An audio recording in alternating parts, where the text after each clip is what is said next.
नमस्कार मंडळी, मी शीतल्स किचनमध्ये तुम्हा सगळ्यांचं खूप मनापासून स्वागत आहे। आजची आपली रेसिपी आहे आषाढ स्पेशल कापण्या बनवणार आहे। चला तर मग रेसिपीला सुरुवात करूया। त्याआधी तुम्ही जर माझ्या चॅनलला सबस्क्राइब केले नसेल तर नक्की करा। कढईमध्ये अर्धी वाटी गूळ आणि अर्धी वाटीपेक्षा थोडंसं जास्त पाणी घालायचं आहे। हा गूळ आपल्याला फक्त विरघळून घ्यायचा आहे। 1 ते 1.5 मिनिटानंतर तुम्ही बघू शकता मस्त असा गूळ पाण्यामध्ये विरघळलेला आहे। हे पाणी थंड करून गाळून घ्यायचं आहे। इथे बाउलमध्ये 2 वाट्या गव्हाचं पीठ, 2 चमचे बेसन पीठ आणि चिमूटभर विलायचीची पूड घालायची आहे। पूर्ण व्यवस्थित मिक्स करून घ्यायचं आहे। मिक्स करून झाल्यानंतर चवीनुसार थोडंसं मीठ घालून पुन्हा थोडंसं मिक्स करून घ्यायचं आहे। 3 चमचे तेल कडकडीत असं गरम करून घेतलेलं आहे आणि हे पिठावरती घालून घ्यायचं आहे।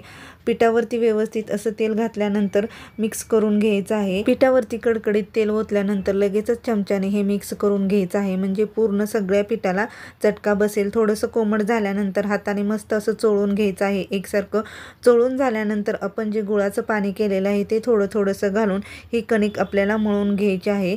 पाणी एकदम नाही घालायचं, थोडंसं घालून आपल्याला मस्त अशी कणिक मळून घ्यायची आहे। इथे मी कणिक मळून घेतलेली आहे आणि त्या पाण्यातील साधारण 2 ते 3 चमचे पाणी शिल्लक राहिलेलं आहे। पोळपाटवरती थोडंसं कोरडं पीठ घालून घ्यायचं आहे आणि एक छोटासा गोळा घेऊन ह्याची आपल्याला चपाती लाटायची आहे। कोरडं पीठ जास्त लावायचं नाही, थोडंसं पहिल्यांदाच पोळपाटवरती घालायचं आहे। मस्त असं चपाती लाटून घेऊयात। इथे माझी चपाती लाटून झालेली आहे आणि वरून थोडीशी खसखस घालायची आहे।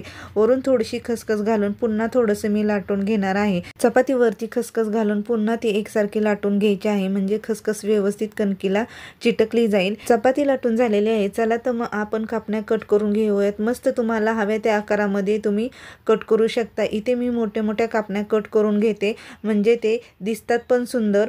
खसखस लावल्यानंतर आणि त्या तळल्यानंतर खूप सुंदर अशा दिसतात। याच पद्धतीने मी सगळ्या कापण्या बनवून घेते। इथे मी सगळ्या कापण्या बनवून घेतलेल्या आहेत आणि तेल देखील कडकडीत गरम झालेलं आहे।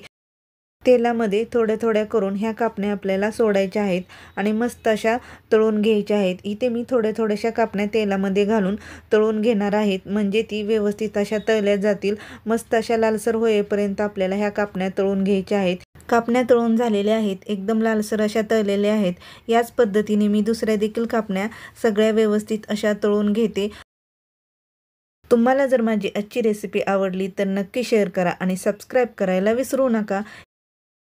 याच पद्धतीने मी सगळ्या कापण्या तळून घेते। कापण्या खूप छान अशा होतात, तुम्ही देखील नक्की बनवून बघा।